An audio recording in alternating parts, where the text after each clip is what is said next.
This is Jonathan Wiseman. This is another episode of The Grit. This show's for entrepreneurs. If you're looking to get in business, if you're already in business, I hope this brings value. If you do get value from this, if you know Charlie and the KnILE Center, leave a comment, post, share, show some love. We'd greatly appreciate it. But without further ado, I want to introduce Charlie Vega. Vega? Yep, Vega. Charlie Vega with the KnILE Center. Charlie, how you doing? I'm doing great. Thank you for having me on. Absolutely. I appreciate you coming on.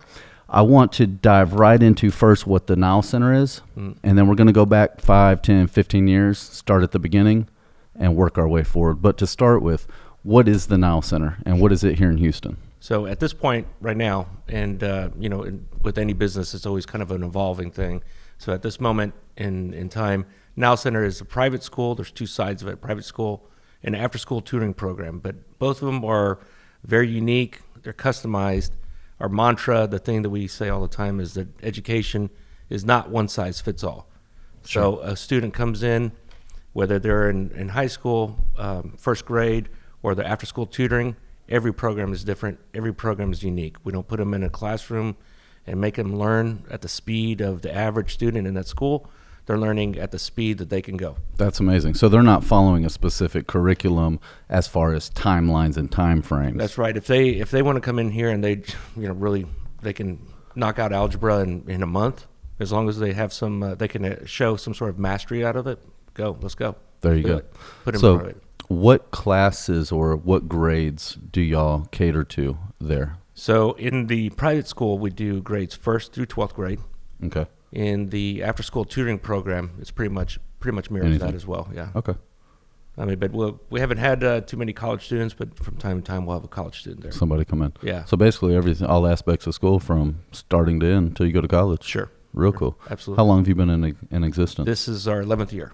Wow. Yeah. Real cool. And all just here in Houston? It's always been in Sugar Land, in the Sugar Land area. We've kind of bounced around from spot to spot as we grew from one student to this year we have right about 60 students. So it's kind of grown from spot to spot. It's been a little bit of time, 2 years. They kicked me out of my home office.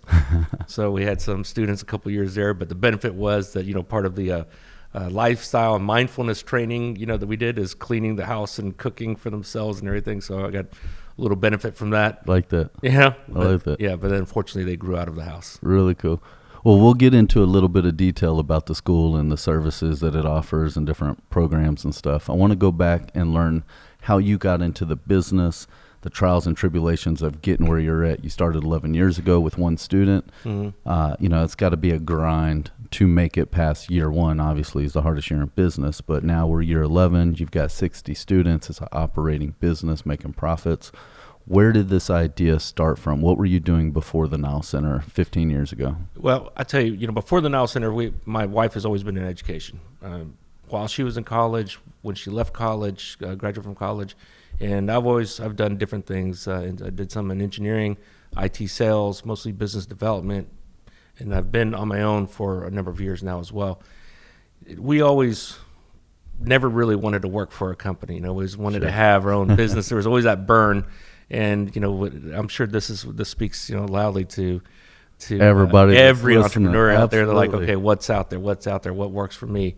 And education was the right thing for us.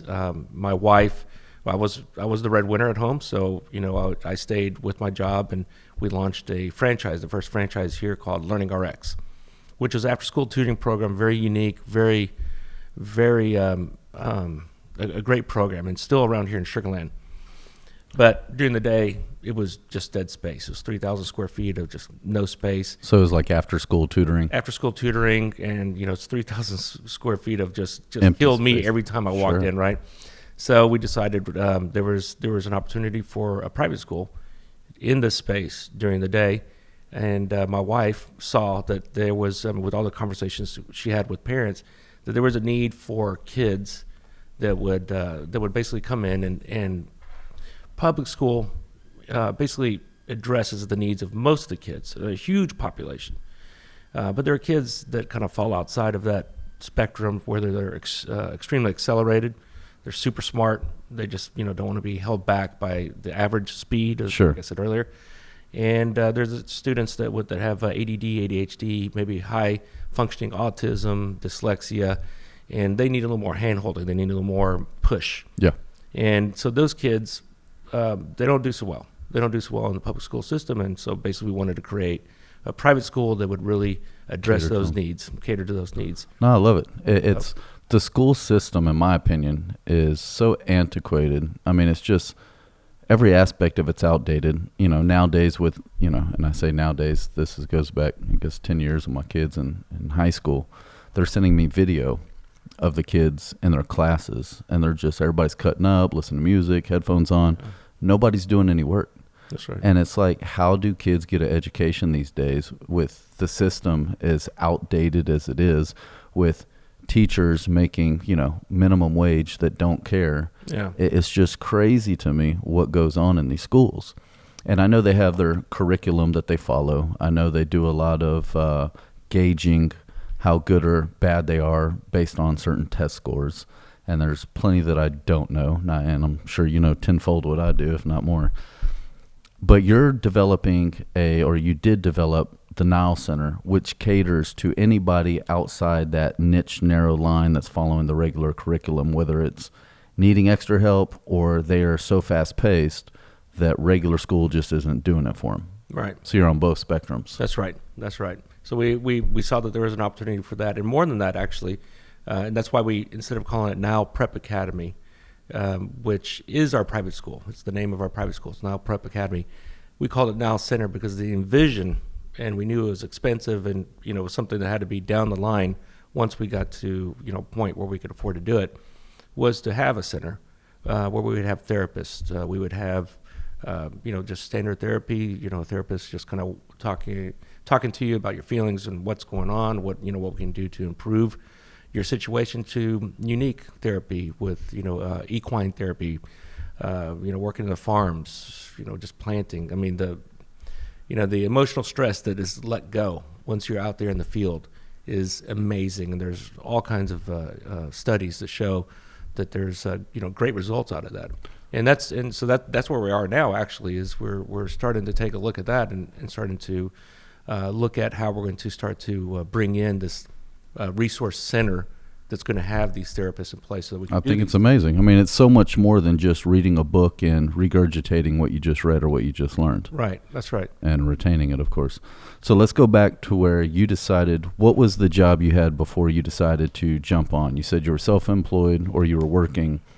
The wife was into the education side. Y'all started the after-school program for tutoring. Right. You were working where during that time? At that time, I was doing IT sales. I was doing networking solutions.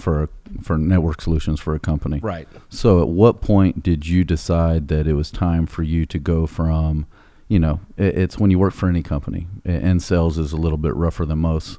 There's not as much job security there, but at least you were in routine. You were bringing in income, making a paycheck. Yep. As you said, the breadwinner. Right. How did that evolve from getting that guaranteed income every month to, all right, I'm going to go ahead and quit my guaranteed income and jump into this educational Well, business?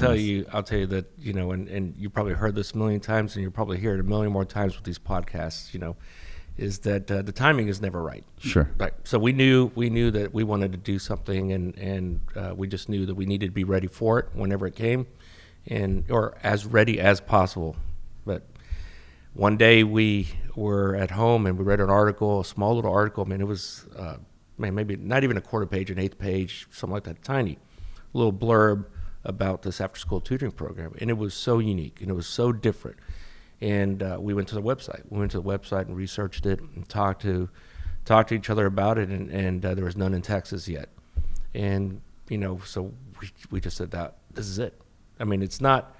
I don't know how to put it. It just hooked us. Yeah. It absolutely hooked us. We knew that this is the thing that we had to do. And so the very next day we had phone calls and emails into the franchise headquarters in Colorado. And within a couple weeks, after a couple of phone calls, we're up over there just to have our initial meetings with them, and we're moving forward with it. Wow.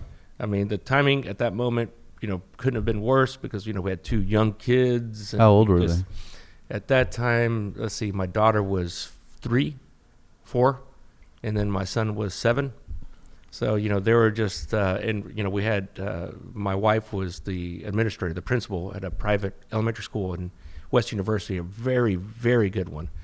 And So she was the admin. That's what she did. She was working she at was the the school. principal there. And you were in sales I was in and sales. IT and networking. But see, the downside is they had free, they could attend the school for free. And it was an amazing school. It was actually the thing that kind of formed all of our ideas on doing things different and doing things, being unique on how we approach education. Because kind of like what you said, if you're doing the same old, then really what's your value add?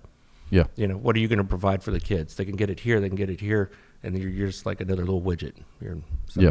So what was the name of the school, the franchise? Was it KnILE or was it something No, the else? franchise was called Learning RX. Okay. So that was the Learning RX after school program. Learning RX after school program. Okay. So we brought it to Houston. We started it, and we were doing really well with it. That was in 2005. And we opened over here at Highway 6 and 59, right behind the Target. Yep. And did really well. And it was just one of those. It's where Kumon, Huntington, all these other competitors, they do hourly rates. This one did.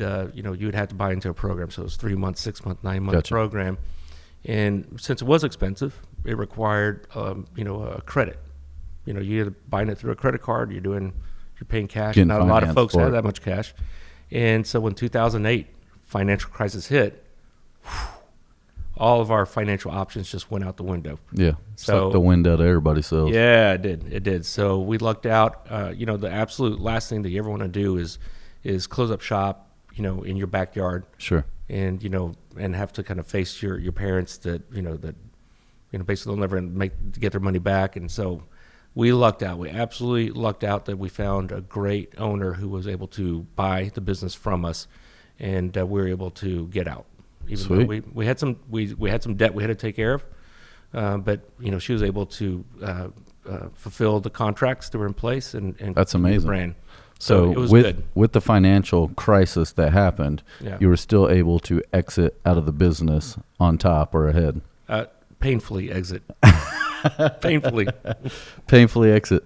So what was the transition at that time? So, you're in sales, the wife is in admin and education. Y'all decide to get into the Learning RX franchise, run that for a couple years. How many years did y'all run that before you exited? 4 years. So we're in that 4 years. Yeah. Financial crisis, '08 hits, All right. and you exit out of the business. So what happens then as you move forward? So what we had, I continued at that point. I was still in sales. I hadn't left IT sales. I was, Okay. like I said, just kind of. So you while hadn't we left. You were building it- still in business this whole time. Yeah, because the first 2 years, I think we were paying ourselves, I can't remember, like $500 a month. And I think that's important for all entrepreneurs to know. Oh It's, yeah, you're not going to be. You're not making driving any the money Mercedes. first. Most people think that they just have to come up with a startup expense to get the doors open. Sure. They don't realize that they need to cover the overhead for the next 6 months, 12 months, 3 years, however long. That's right. Until you start showing a You got to profit. build up that business. So you were smart enough to keep the sales job. That's right. And not give it up. But your wife got to at least go full time. That's right. Yeah. So- yeah. And actually, the blessing was that she had seen this opportunity, like I had mentioned, with in education, to open up a specialized private school. So we had opened up KnILE Center inside Learning RX Okay. during the day, and it had been operating for about 2 years. Right when we closed. So you started KnILE Center. You said 4 years for RX. yeah, So 2 years into it, you actually opened up KnILE Center right. as a different business model during the day, That's since RX was a after-school program. That's right. You We had saw to the- get all the permissions from corporate to make sure that it wasn't, a conflict of interest Sure. or anything like that. So we explained the model, what we're trying to do. We're just starting off with one kid, so it's not like we're, really impacting. Yeah. So, so that's what we did. Okay. So we started one 2 years kid, into it. Yeah, and the next year we had a couple kids, sold Learning RX, and we actually had to, put a fine line in there that KnILE Center was not included. It was not an asset of Sure. the company. So we walked away with KnILE Center, and that's when we took it home, opened it up in the my office, lost my dining room that became the school, and it just started kind of growing from there. Just So it was a project that started out of the home, Yeah. like many home offices do. Absolutely. Gotcha. Absolutely. Yeah. So how long were you in the house before you got a new location? I would say probably about 2 years before we outgrew the house. How many kids did you have in that house while you were still doing it? 8. 8. Got kids. up to 8. Yeah, Wow. up to 8 kids. That's- Thank God for a large dining room table. So 8 kids. Yeah. And that was what, 2 years later, Yeah. you decided to go ahead and get a location for it. No, actually, it was. This is how things work out. It was a friend of mine who was opening up a gym focused on kids. Wow. So he was opening up a gym. He had the space. The same story, where during the day his space was empty, and so I worked with him. I asked him, I'm like, well, I'll tell you what, you got that great amount. You have a huge amount of space in the back, and you're a trainer. So how about we go back over there and utilize that space, put the kids back over there. It gives us room to grow, and we'll pay you for PE. Sure. You can come in. So it worked out well, and we got in there and grew a few more kids. And he stayed on as a PE coach even after we left his place, and just did really well. How long were you in that location? God, that place, probably only 2 years. So you got there with 8 kids. How many did you leave with? Not too much more, probably 14, 15 kids, I think.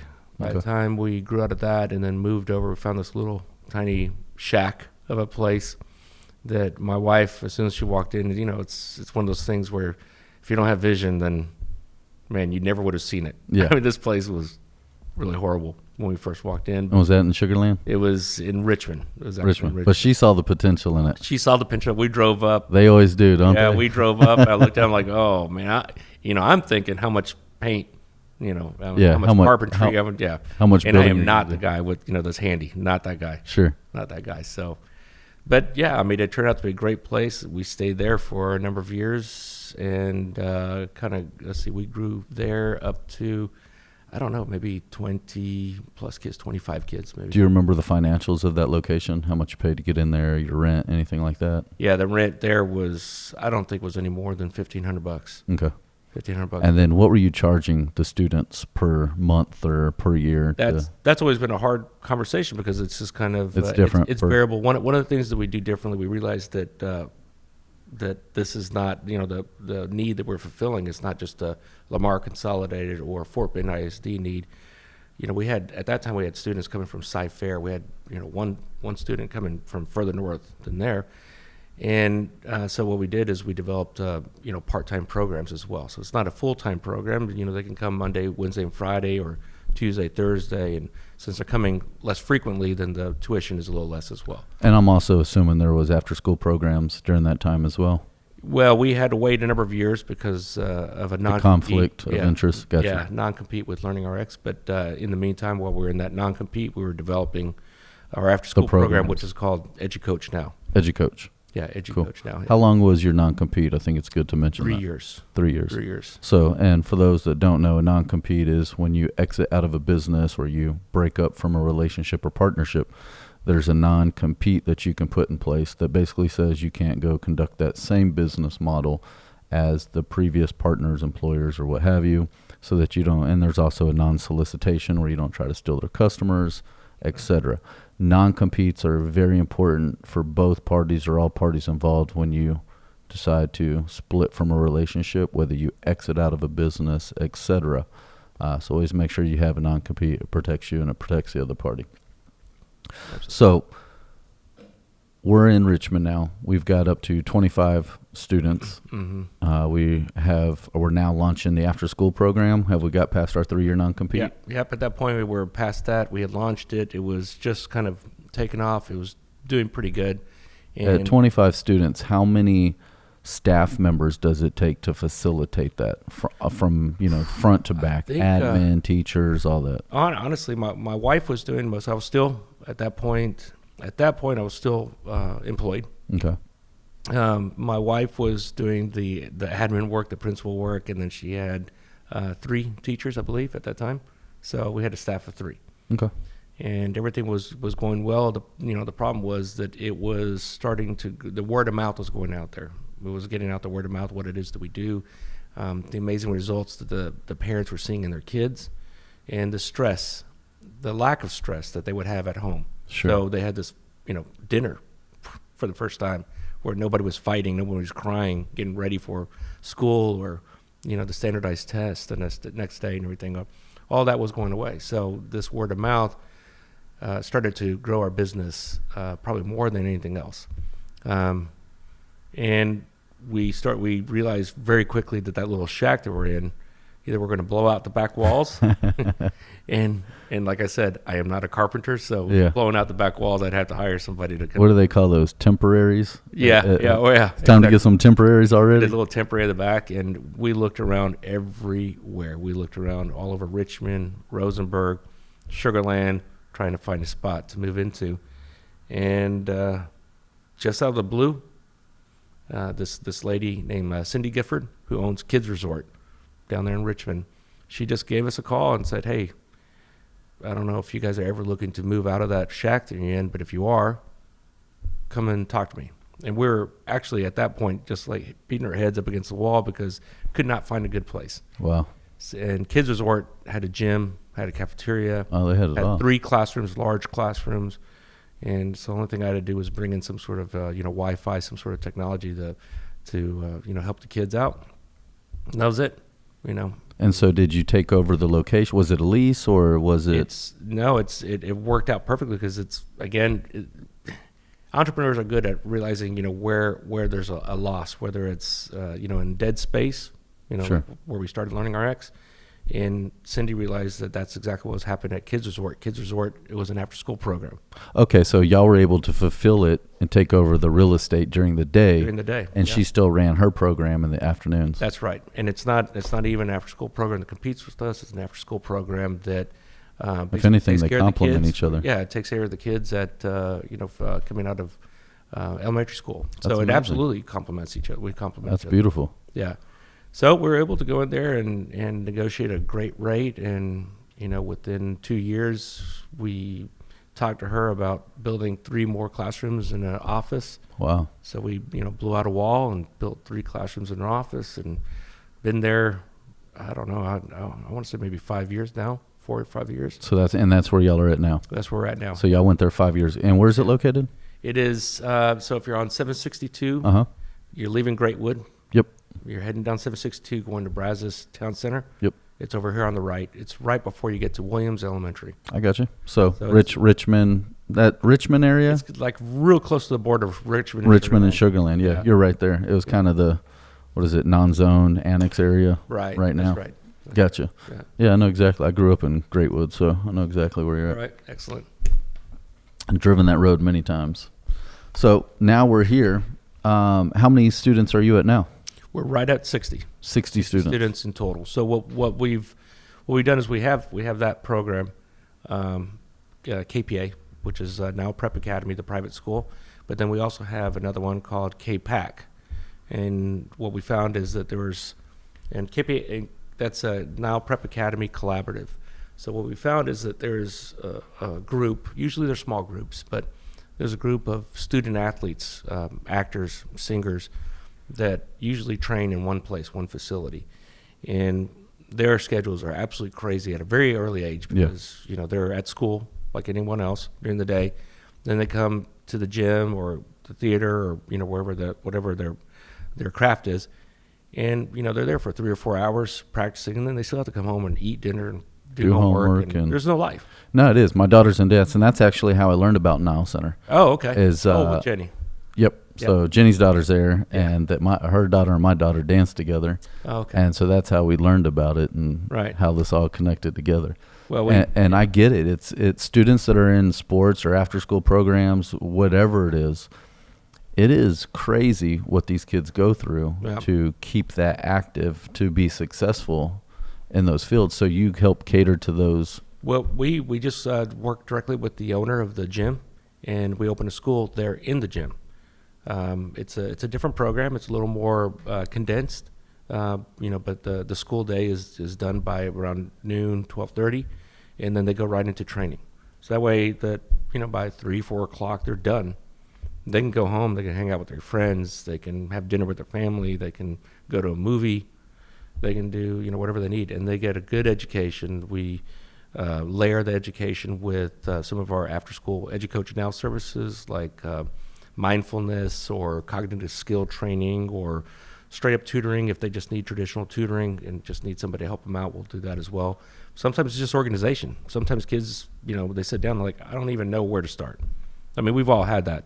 I mean, it doesn't really matter what age you are, right? Sure. We've all had that. But sometimes the kids just need help to say, this is how you kind of organize yourself and, attack your stack of homework. Gotcha. So the school is first grade to 12th.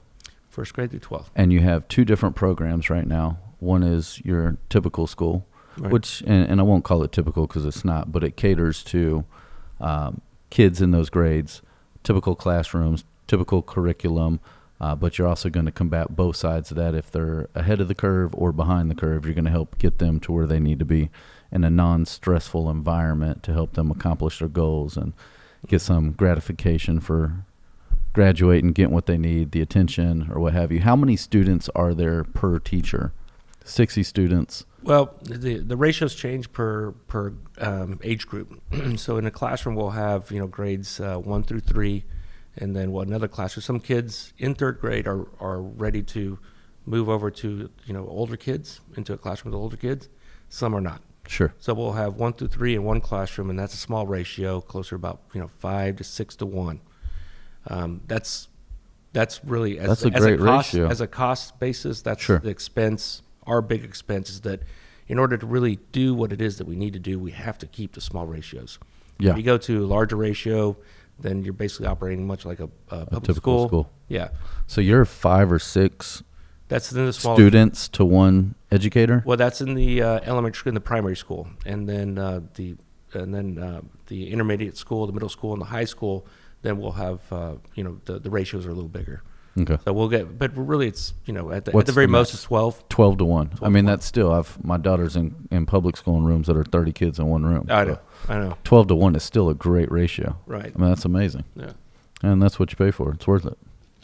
And then, so that's the typical side. And the KPAC program that you were talking about, that's for students with extracurricular activities, whether that's dance, acting, school, sports, or what have you. Right. And they go to school and they get cut off at an early time so that they can get into sports. That's right. Well, so we have right now KPAC is operating inside a dance facility right in front of Greatwood called Dance Decor, which is a great dance program. And they had a nice little space that was available to us and a number of kids, the right number of kids, because you have to also kind of take a look at to see if this It has to make financial sense. Yeah, Absolutely. So you have to take a look at that. You have to be very careful with, not just taking a leap and hoping, but have some sort of a plan of where you need to be in order to have it make sense. It has to at least make Break even. financial sense, break even as you Right. grow. Right.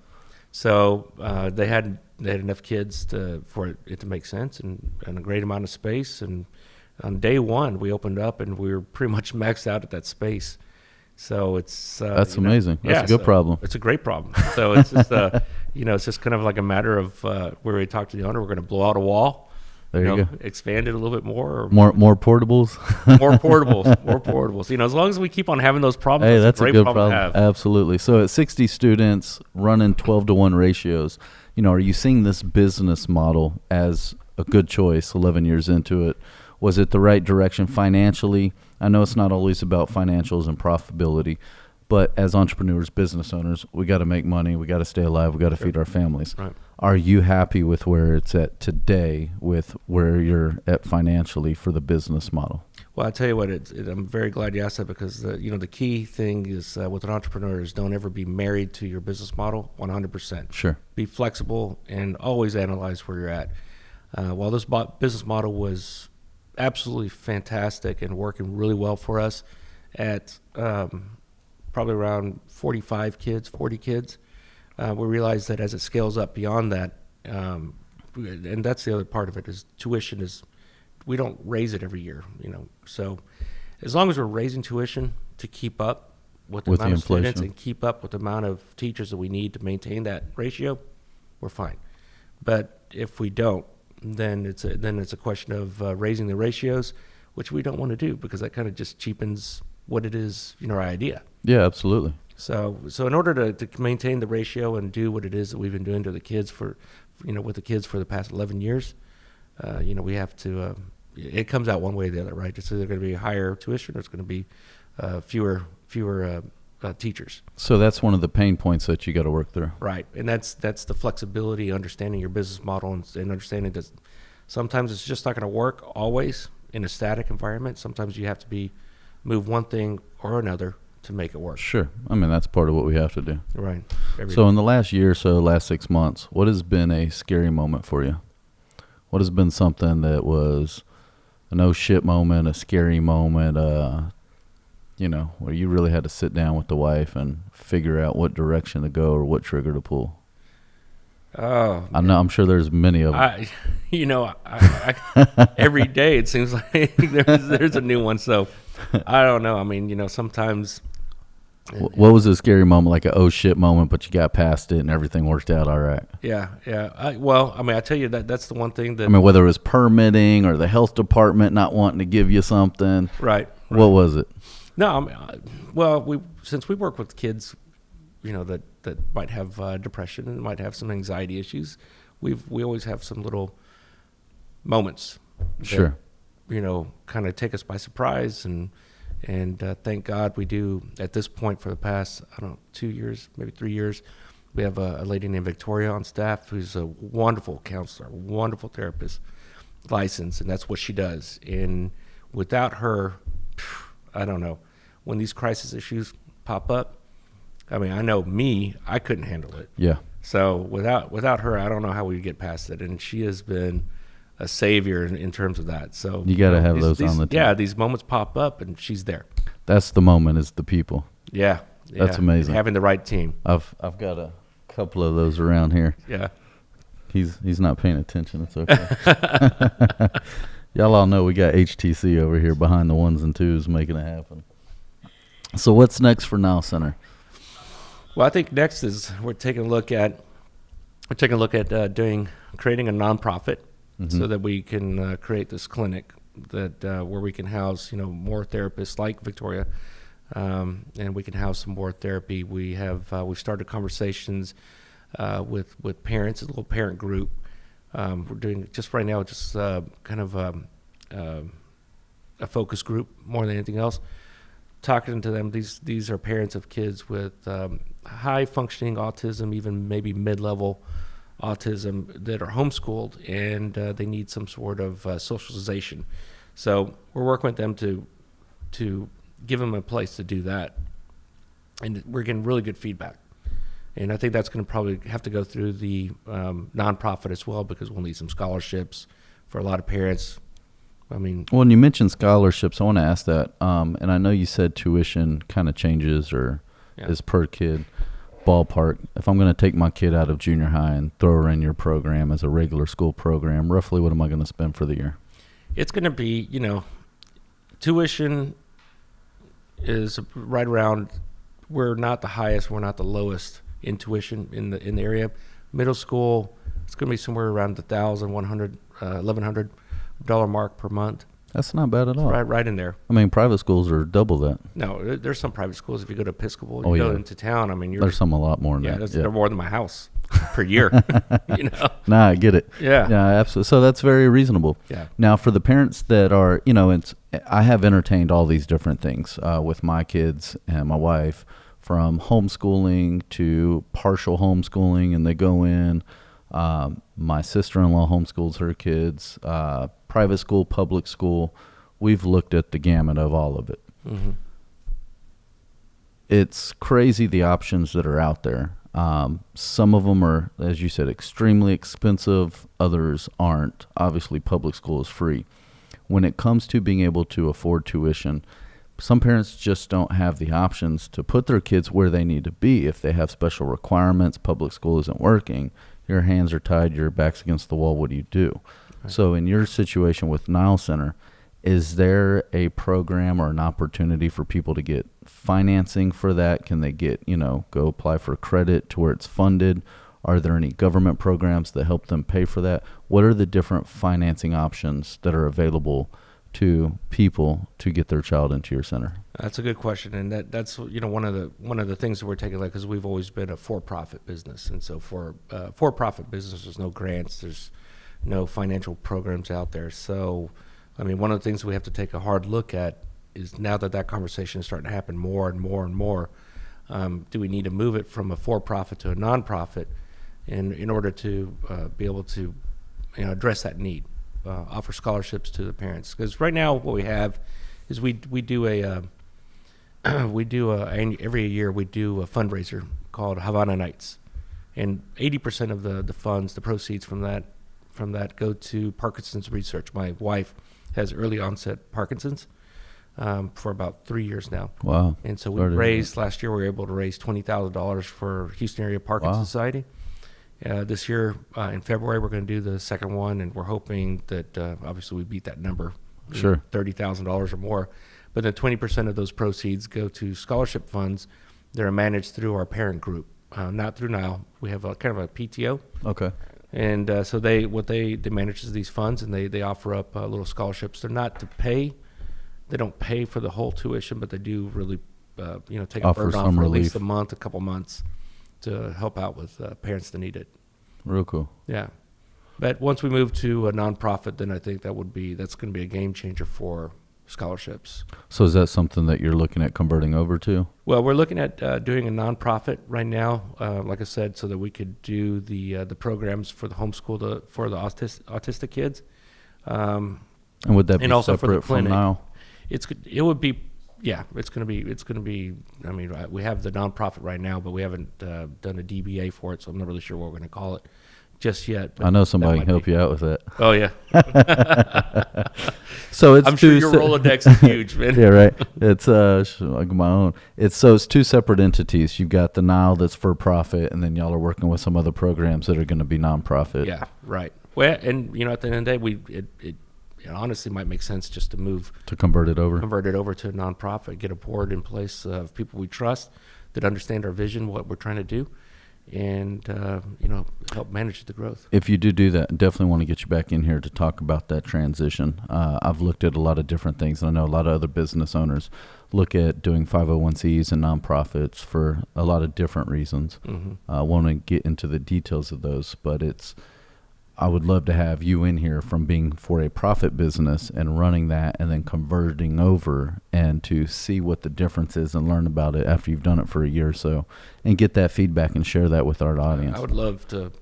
I mean, if you want me to come back, I'll come back in as often as possible. So yeah, no, it's going to be amazing. Absolutely. So big things going on with KnILE Center. Yeah. How can people reach you? What's the website? What's the phone number? How do we get to KnILE Center for people that want to pull their kids out of this bullshit-ass public school and get them into your center? KnILECenter.com, www.KnILECenter.com. We have contact pages, contact us forms all over the place. We also have a little blue button that they'll see on there where they can start a chat with existing parents and past parents. Okay, so, great. If they don't want to talk to us first because they're afraid it's a hard sell, which we are never a hard sell. But if they want to talk to some parents first to kind of get a good feel of it, they can certainly do that. I think that's amazing. So you give them the opportunity to actually talk directly to parents. Absolutely. I think it's important. I think it's really important because it's a big agree. move. They want to feel comfortable about it. So if they don't know somebody that's at KnILE, if they don't know somebody that's at KnILE, then it's important for them to talk to somebody and feel better about the decision before they give us a call. Absolutely. So they can reach us at info@KnILECenter.com. They can call us at 281-761-6610. Or like I said, go to KnILECenter.com. Cool. And I'll pop all that up on the screen. We'll also leave it in the description. So Great. We'll leave links all over the place for people to get a hold of you. Right. Charlie, I appreciate you coming in today. Appreciate your time. Absolutely. Glad you shared KnILE Center with us. And for any parents out there where a public school system isn't working, private school is just getting too expensive, you're looking for an alternative to really help take your child to the next level, whether they're overproducing, underproducing, KnILE Center is a great option. I've actually toured the location with my wife. My child's toured the location. Recommend you checking it out, at least going online, maybe talking to some parents. Appreciate y'all tuning in. This is an episode of The Grit. Got Charlie over here with the KnILE Center, and we'll look forward to seeing you guys on the next one. Take care, guys.